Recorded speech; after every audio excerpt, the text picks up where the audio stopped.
महापालिकेच्या 8,500 कंत्राटी कामगारांच्या घरात आज दिवाळी साजरी होणार आहे। महापालिकेच्या चतुर्थ श्रेणी कामगारांना सरसकट 7,500 रुपयांची पगारवाढ करण्यात आली आहे। सभागृह नेते सागर नाईक यांनी मांडलेल्या या प्रस्तावाला सर्वानुमते मंजूर करण्यात आले। त्यामुळे सरसकट 8,500 कामगारांना 7,500 रुपयांची पगारवाढ देणारी राज्यातील नवी मुंबई ही पहिली महापालिका ठरली आहे।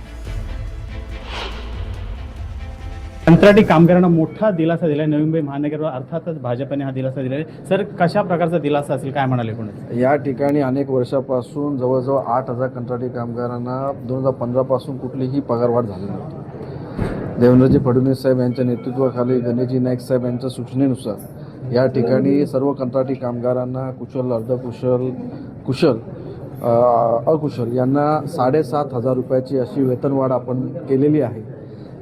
नागरी सेवा संचालन विशेष भत्ता म्हणून त्यांची वाढ केलेली आहे। त्यामुळे ज्या कर्मचाऱ्यांमध्ये आनंदाचं वातावरण पसरलेलं आहे आणि याचं सर्व नाईक साहेबांच्या सूचनेला जातात आणि महापालिका अस्तित्वात आल्यानंतर लवकर पहिल्याच 5 महिन्यामध्ये आम्ही हा निर्णय त्या ठिकाणी घेतलेला आणि कामगारांना न्याय देण्याचं काम केलं। आर्थिक बोजा पडेल असं वाटत नाही?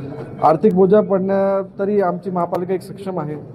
साधारणपणे 50 कोटीचा आर्थिक बोजा वर्षाला पडेल, पण ही जी सर्व्हिसेस आहे ते जो मनाने त्या ठिकाणी सॅटिस्फाईड असतो तो चांगल्या प्रकारे काम करू शकतो।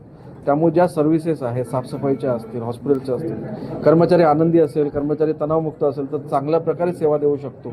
त्यामुळे अधिकची सेवा आपल्या नवी मुंबई महापालिकेला भेटेल असा विश्वास आहे। आणि या सर्व आर्थिक भुर्दंडामध्ये त्या ठिकाणी त्यांना हे पगार वाढ देणं न्यायसम्मत होतं। भुर्दंड वेगळा विषय, पण त्यांना न्याय देण्याचं काम महत्त्वाचं होतं। 7वा वेतन आयोग असताना देखील त्यांना ही विशेष पगारवाढ केली आहे। हा किमान वेतनाचा भाग त्या ठिकाणी आहे। किमान वेतन कमी असताना देखील आम्ही विशेष भत्ता त्या ठिकाणी वाढवण्याचं काम केलेलं आहे।